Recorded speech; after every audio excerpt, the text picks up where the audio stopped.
O'zbekistonlik master manikyuri Rossiyada kuni bo'yi nimalar bilan shug'ullanadi? Qizimni bog'chaga uydagilarni ishga jo'natganimdan keyin 10 da ishimni boshlayman. Birinchi mijozimdan keyin nonushta va tushlikni qilib oldim. Keyingi mijoz kirgungacha yarim soat vaqtim bor ekan. Dorixonaga va do'konga tushib, kechki ovqatga mahsulotlar olib chiqishga vaqtim yetadi.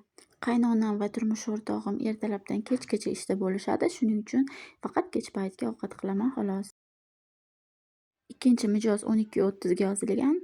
Bu manikyurni o'zim qilganman, bitta tirnog'ini urib olibdi. Shoshilganimizdan posle olish esimdan chiqibdi. Uchinchi mijozim yoshligida qo'ygan lakidan topib olib kelgan ekan, qo'yib qo'ydim. 3:30 gacha hamma klientlarimni qilib tugatib, pekarniga chiqib non oldim, Wildberries'dan pochtalarimni oldim. Bog'chadan qizimni oldim.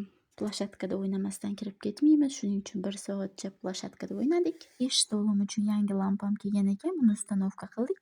Kechki ovqatni pishirib, kechki ovqatni yeb olib, qizimni videosini montaj qilishga ham ulgurdim. Kech payt 19:15 da 4-chi klientim kirdi. 2 oyga tug'ilib o'sgan qishlog'iga dam olgani ketayotgan ekan, qo'lini va oyog'ini laklarini yechib qo'ydim.